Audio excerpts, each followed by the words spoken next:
right, guys, how we doing today? Thanks for joining me. This is our third episode here, so I'm still muscling my way through how I'm supposed to do all this. But I have Marie Snyder with me. Marie is part of our Federal Hill office, and she kind of had like a really big breakout year. Is one of the reasons why I felt like I wanted to interview you. I reached out to different people and everybody's schedule, and you worked out well. We just finished with Mary Lynch, was our very first episode. Tim Markland, our second episode. So trying to highlight different people that are in different areas, different age brackets, different sort of spheres, maybe kind of thing. So Marie finished this past year at number 3 under the individual agents, was just over 20 million. Thanks. And you're really good, bud. Ashton Drummond, you beat out by the hair on her chinny chin chin kind of thing, Just or whatever. a little bit, but she's beaten me every other year. I think it was good. She's a beast. She's Yeah, strong. So she crushes. So you're an individual agent in our Federal Hill office. You live downtown. Where do you live? I live in Locust Point. Locust Point. Okay. And then you've been, just give us a little intro, like, how long you've been in the business, kind of where you came from, 3 minutes. And I'm going to kind of go into like, a little bit of like, what are you doing that's working well? What hasn't worked well, but it's just like a couple little background of like, your even before real estate, if you want. Little background, how you got into all this fun my stuff. Summer camp fun facts. Yeah. I said no fun facts. No fun facts. Okay. No, just kidding. I'm glad to share. I was a teacher in my first career at St. Casimir in Canton Square, the Institute of Notre Dame, and I taught abroad in Madrid 1 year. Wow. Nice. And I carry all of that with me as a realtor today. Yeah. So Tim Markland, who was just here, he was a PE teacher for 16 years. I was an education major and student taught, but never actually taught. So yeah, I forgot. That's right. You had the whole St. Casimir taught right in Canton Square. Yep. Yeah. That was the best commute ever. I walked half a block. There you go. To work. It was great. Very nice. So I did that for 5 years. And then unfortunately, the best thing about having the worst salary in the world was that taking the leap into a just purely commission-based career, I was like, all right, well, I can only go up from here. Gotcha. So I took the leap. And what sort of drew you in? Did you buy a house and say, I can do this? Or what? No, I definitely could not buy a house. I made like $5 a year. Okay, gotcha. What drew you into wanting to get into real estate? Honestly, just somebody posted online, and I inquired, and I just went and interviewed. And where did you start then? I started at the time it was with Wes Peters Group. They're now Corner House. Okay, yeah. They were wonderful to me. Taught me like great training, and that was in Columbia. Okay. And then from there, I switched to Sure Group in Canton with Remax. Yep. Another great team, and then a few of us came over to Cummings and never looked back. Yeah. So how many years in the business total now? It will be 9. 9. Which means college was so far ago. So your sales volume was about 20 million this year. Yeah. What was your sales volume like 3 years ago? It was close to that. Okay, so you've been hovering around the 20 million range. Yeah, and I how think many units is that for you in the city approximately? In the city? I do a lot in the county. Yeah, I've probably like 50-50 city and county. I think this year it was 39 units, close I to think. 40 to get to I 20 have million, done 40 houses. units before, so but it's closing about 3 houses a month consistently. Yeah. Are you pretty even like buyer and seller, or are you focused on one more or the other, or does it just ebb and flow every year? Ebbs and flows, but I'd say listings, I've leaned listing in these last couple years. You've leaned towards the listings? Yes. Okay. But I think it's just, I am fortunate enough to have my past clients be like, I've repeat clients. So, naturally it's, they sell, buy and sell. Is there any sort of like customer service angle that you feel that you do really well that helps with like referrals? Yes. And I had to think about this, when we talked the other day about potentially doing this. I was like, what is something that I think that I'm doing? Because, it's hard to look at your business and think about that. Yeah. So I'm specifically asking like customer service, because I just feel like the heart of this is like that customer service, those little pieces or whatever that people go, wow, like they really went above and beyond. Mm-hmm. So I want to instill like, there's so much to this, and there's so much things that the clients will take away. And I always just kind of curious, like how people angle their customer service to like really show them like above and beyond like the value that we provide to them, so they're not having to do all the stuff that we do while they can just run their normal life, work, children, whatever. So yeah, customer service wise, how do you dig into that, I guess? That's a Like, great, what are your philosophies? great question. What do you exactly Yeah. do, or philosophies, and like how do you talk to your client? I don't know. Yeah. Yeah, I think I have always been very interested in, naturally, how I make people feel and how comfortable people feel. Like whether that's out at a party or when I was teaching in the classroom, I just really care about people feeling comfortable. So of course that arises in the real estate world. I always say, one of the first things I say to my clients is, I want you to feel comfortable and confident in this process. So at first, they're probably thinking that's about the education piece of it. I always meet and do a buyer consultation, of course, listing appointment. We talk a lot about, I educate them. I spend a lot of time educating. But you like to meet with buyers and do a buyer consult before you even go look at a house? Always. Yeah, always. And then I think where that continues to carry on, that sense of making people feel comfortable, it doesn't end within the education piece. Like when we're in showings, I'm always thinking about how this client in particular, what does support look like for this person in particular, because everybody is different. So yes, customer service, but more so like, how, people always remember how you made them feel.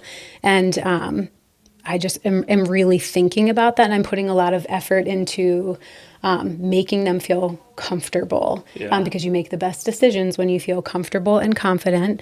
And just how we can be silly together. I am shouldn't say I try to be fun. I am fun, I think, in showings. And whatever comfort, like ease that looks like to you. And then, when someone feels supported, they trust you. And, they know that you're the professional, but they're also feeling this sense of ease and my confidence. Yeah. And they're feeling that. It's not like I'm very like show and don't tell. Okay. So for your buyer consultations and your listing presentations, how long do you typically allot yourself, or how long do they typically last? I'd say like an hour, hour and a half. Okay. And I do them hopefully in person, but virtually if necessary. Okay. Things just move so quickly, and things move especially fast when you're standing in a house that you love. Yeah. Everything feels very fast. So mostly it's that, with this market, things are flying. So if I suggest, put together this bananas recipe and we've never talked about it before, the odds of you listening and winning that offer are slim, so if I can have that conversation and then the seeds are planted, and then later we're revisiting all of that, of course, when we go to make the offer, I just think people feel better about it. Yeah. And remember when we talked about that? Here it is, it's happening. Yeah. They've had time to sleep on it for, maybe 6 months, 3 months. Yeah, I think really thoroughly going through. I mean, I think if any of you guys have sat down, most of you obviously have, to meet with me when we do the interview about coming to brokerage. I allot myself 2 hours. Mm-hmm. I usually tell people allot yourself an hour and 15 minutes, an hour and a half. But I give myself 2 hours because I feel like it's a very important decision to maybe change companies as it is to maybe buy a house or sell a house. So I always think that allotment of time with a buyer initially, it's you have to, I feel like you tell them once about what's going on and how the process is going to work. And then they may sink in most of it, but not always. But then when you go to write an offer, it's you're rediscussing okay, this is how the home inspection is going to flow. These are options. If you don't like things, you can get out at this time, that. And so you've already done it once for them and it may have not totally sunk mm-hmm. in. And now you're doing it again, the education piece, when you're going to offer. Just remember, blah, blah, blah.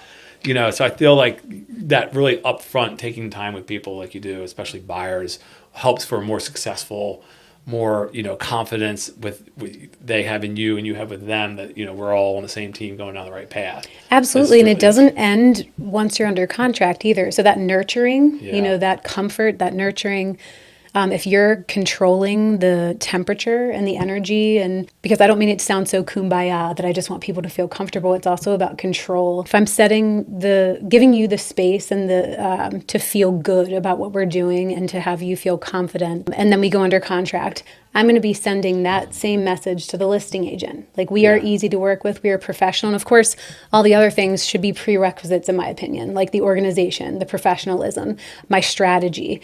I think all of that should just be expected. And then so if you're also supplementing that with genuine support, and you're real particular on how you communicate with listing agents for your buyers. I recall having a conversation with you about that, right? Like, submitting the offer, it's like in perfect order, everything's filled out properly, everything's neat. Sort of do a overview of the offer within the email, right? Do you have like sort of templates that you work off of? And one PDF. Important. I remember you also saying, like, even in your text messages, you have your name.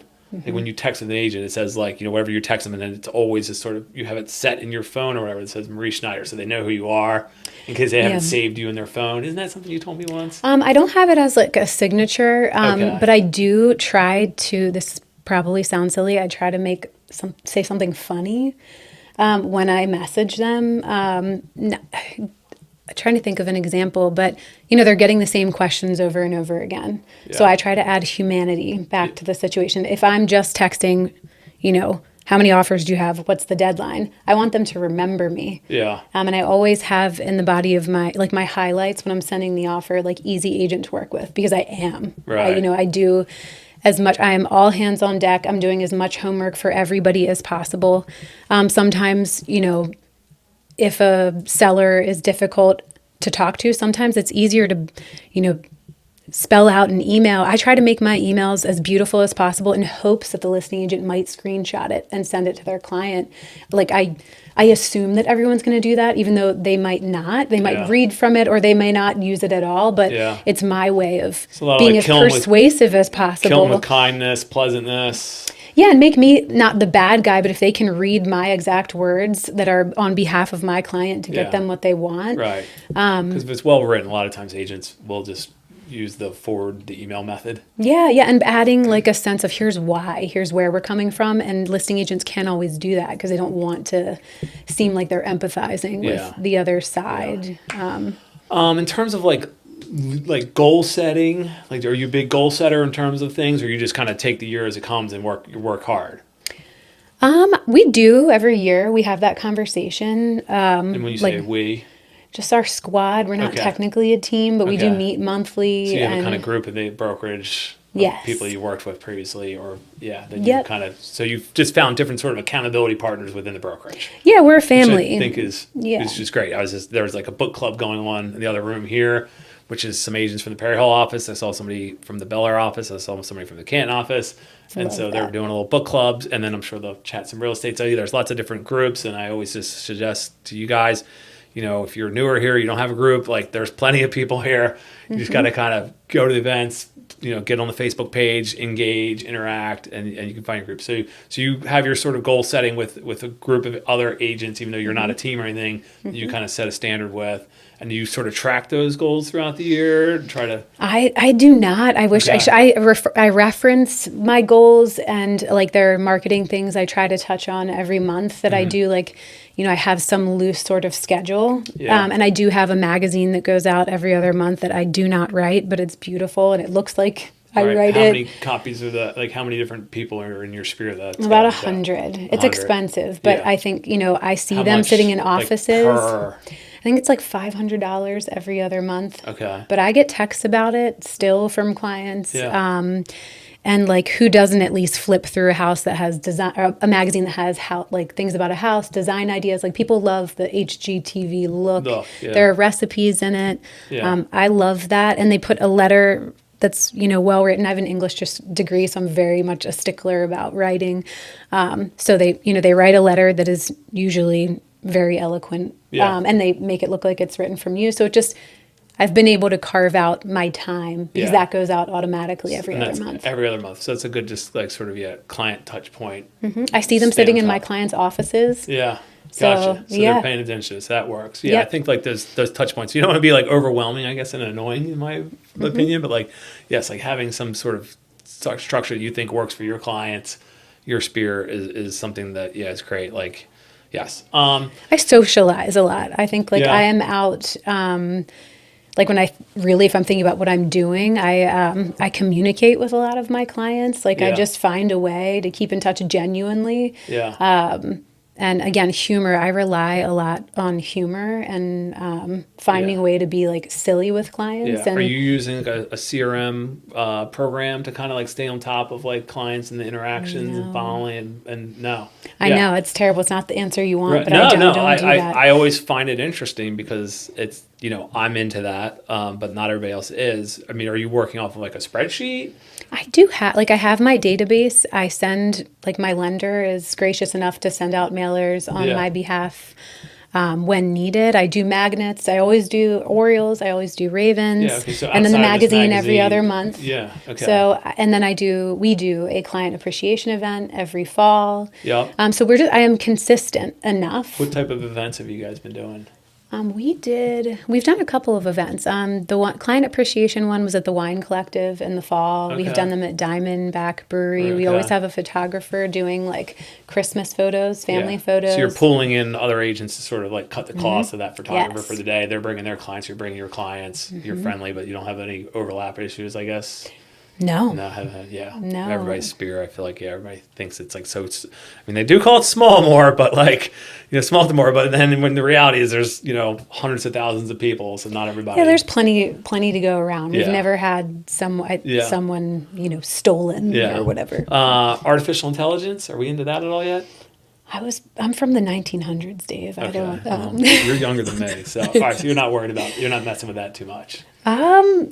No, I don't think so. Okay. No, I mean I'm down to clown with anything new, but I haven't tried it other than like what's in my fridge. Chat GPT make me a recipe or something. Okay, Like all if I do not want to go to the grocery store, Right. that's. I thought your husband was the big cook of the house. He is the great cook, but he's not efficient and he's not clean. So I am the if He we leaves need the it kitchen, done. you have to clean it up after he cooks it, kind of thing. Yeah, That's usually. it's the opposite. I'm the cleaner because most of you all know I'm pretty OCD in terms of What a dream decor. for So Libby. I clean and she cooks. That's great. Social media. Are you have like a social media strategy that you take with like your real estate business at all? It would be like generous to call it a strategy because Okay. I do just kind of I'm not fumbling through life. Like I have direction, but I always do what Yeah, I don't feels. think you give yourself enough credit for as focused as you are. Well, thank you. I do what feels genuine to me. That is forever. Like I am who I am, and that's not to say that I never step outside my comfort zone. This is the second time I've ever done video, by the way, in 9 years. Like Yeah. I did it one other time, and I did not like it. So Being on camera. yes, Oh wow. it's not for. I have Well, thank you a for- face for or a voice for radio. I Thank know you it's for face for joining radio, us. but I won't do myself that dirty and say that I have a face for radio. But Oh. I prefer. I'll do voiceovers and videos and things like that. But okay, so back to social media strategy. I have a separate business account from my personal account. I know a lot of people believe in combining those, but I don't want to shield who I am on my personal account. Not that I'm posting anything that's that like wild or interesting, or I just don't want to ever worry, did I not respond to that client and then see I posted or liked Right. something. Yeah. I don't know. Yeah. But yeah, I try to keep, real estate things on. Well, you can do plenty of things on your real estate account too. I don't just stick to real estate. I do some local Baltimore things. But yeah, just the strategy for me is just like doing what feels right and what feels genuine. So Okay. All right. Yeah. Any like thoughts for like, agents that haven't been in the business as long as you on like suggestions on things that they could do to help like improve their business or all of us basically? Any suggestions on like ways to find leads, do things that sort of help like sort of get them more clients to work with? I think the thing that I did the most early on in my career was doing open houses. Yeah. And there are so many different ways you can approach open houses. Like there have been times where we as a team like met up and loaded folders with like I'll pay your admin fee, and then the lender will pay for your appraisal, and then like a just loading it with all this information or inviting them to a first-time home buyer event that I'm doing within that folder, and also just loading them with education. Sure, there's stuff in there about the listing, but also here's, you're going to save $1,000 potentially working with me. Yeah, so doing them in the city, that's where a lot of first-time home buyers are. Yeah.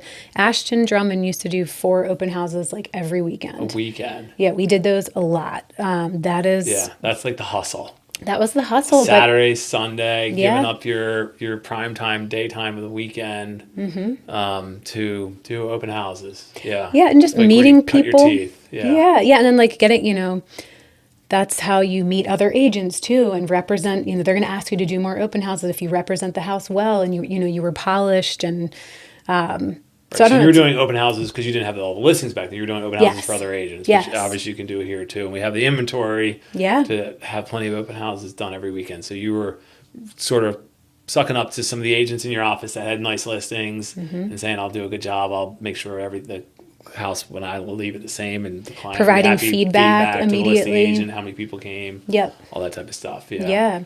That was huge early on. And then we also do events like partnering with lenders. We just did a move-up buyer event. We did this last year, like the art of selling and buying at the same time. Right. Yeah, because the first-time home buyer seminars are obviously popular. And I want to go back to your move-up buyer. So you've had success with the first-time home buyer seminars before? It's funny. We were just talking about this yesterday. And yes, I did them. Like, I know a lot of people are over Google Meet or Zoom, but they were successful for me a couple of years ago. I would call it a happy hour, and then people would sign up, and I would bring a bottle of wine and drop it on their front porch for the call. And then I felt like if you gave them a bottle of wine, they were already kind of like, okay, we can't not do this because this girl already got us a bottle of wine. Yeah. And then it sets a casual tone. So you were dropping over their house, and you were doing it via virtual? Yeah, and then we would cheers right before we started. It was an hour flat on a Thursday night, and I think we closed like 5 or 6 people from doing something like that. Interesting. From was the that first because one. of COVID or just even before That COVID? was COVID. That was COVID That times. was a way to work around first-time home buyer during COVID. Okay. Yeah, and then what I loved about it, you're not always going to get a full class. Yeah. So if you don't have much money to spend, you're early on in your career, you can cancel it if nobody shows up. You didn't rent a restaurant or a space. So if you want to, and it was a great thing to plug at an open house. Like you're providing value immediately. Yeah. So that was one thing I did a lot. And then I like that. I mean, even if you only get 2 or 3 people, it's like, well, then they get more time with you to ask questions, and they don't feel like they're in a room with 20 people, maybe asking a dumb question, which there is no dumb question. Yeah. So even if you only get 1 or 2 or 3 people to come to your first-time home buyer seminar, it's like they get that more one-on-one attention, and hopefully you get like all 3 clients or at least one. And again, like that's free, kind of like open houses are free versus all the other marketing stuff that usually costs money, and you don't know, you can't guarantee return a client out of it. And even if they work with somebody else, like if I invite them from the open house and they have an agent, sometimes they won't end up working with that agent the way you made them feel in that Zoom call. And then even if they do buy with that agent, they might remember you down the road. I have had that happen, especially if your name is around town on listings. So then the move-up buyer, that's another one that you've done, and that's been successful as well. Yeah. That's always like the hardest move is like when you're selling a house, and then maybe you're selling your house in the city, and then you're buying a house in the county, and you're married or whatever it may be, and it's like you got to get one sold, and you got that mortgage payment you got to worry about, you got the other mortgage payment coming, you worry about the lender getting the deal done. It's like there's a lot going on with that. Yeah, and when it's easier these days to sell your house and harder to buy, it definitely is a balance. So we give them, we outline different avenues that might work for them specifically. And then, the lender is there to talk about doing a recast loan. We go through all of those options at the class. And we have it, everything is printed out in like a beautiful way. We give them dinner. So I'm like, even for people with kids, they were like, this is great. We're just getting free dinner for an hour and a half, or we're always very timely. Yeah. Like, and a Thursday night we have found success with. Yeah. Because people don't want to give up their weekends, their family time. So it's like 6:30 to... We start at 7 and we're done by 8:30 at the latest. That's great. So. Okay. And anybody that you're like real estate wise that you sort of look up to or follow online that you should would suggest like everybody else that you know, or any sort of places where you find motivation? I feel so lame saying no. I don't really Yeah. follow. You focus on yourself. Yeah, well, no, I listen to podcasts. I mean, I listen to a lot of books. So if I'm, listening to something, it's not like a real estate podcast. Yeah. I honestly like Cummings agents. I don't mean to like shamelessly like plug that, but the Facebook page, just sometimes scrolling there and Yeah. seeing people's going on. situations that arise. Like I've Yeah. learned a lot from that page. Me too. Yeah, yeah, for better, or for worse. That page just Yeah. keeps going. I Yeah. love it though, because I always talk when I meet with people. I show them the page and like, this day we got 4 comments here, 8 comments here, 12 comments, 50 comments. They're like, yeah, we have a page, and it's definitely not the activity that we have. Well, there's just so many interesting people at the brokerage. I know I have mentioned to you before, like Ana Lucia Porter, just Ana Lucia, used love to her. run Howard County and what she used to do back in the day. And she's just such an interesting person. Like I just think you can go, that's just one person off the cuff, but I mean like Greg Morris, hysterical. Yeah. Just like there are so many different people at the brokerage, and like you can learn so much from them, just getting lunch with them, or just intentionally stopping into an office because they might be there. I do that kind of stuff. Yeah. And then, they might let you into an off-market listing. Yeah. Which you can know- do legally at the same Yeah, brokerage. So yeah, absolutely, getting to know absolutely. everybody. Yeah, because Yeah. I see you guys pop over to Canton sometimes and do your meeting over in Canton, even though most of you guys live in Federal Hill. Yep. Pop around. You take candy from all of our different locations. I I feel like do. all my administrative staff are basically set up candy areas based off of your post on our private page. Like, oh, I got to step up my game here. You need to put that on my Marie may stop into the gravestone. office Yeah, my and gravestone. going to judge me for my candies. There's a great selection. Katie needs to set up some cameras. People were stealing candy. So yeah, mug shots are going to be in the Perry Hall office soon. Anything coming up on the horizon for you, business or personal wise, that you're excited about? It could travel, anything like.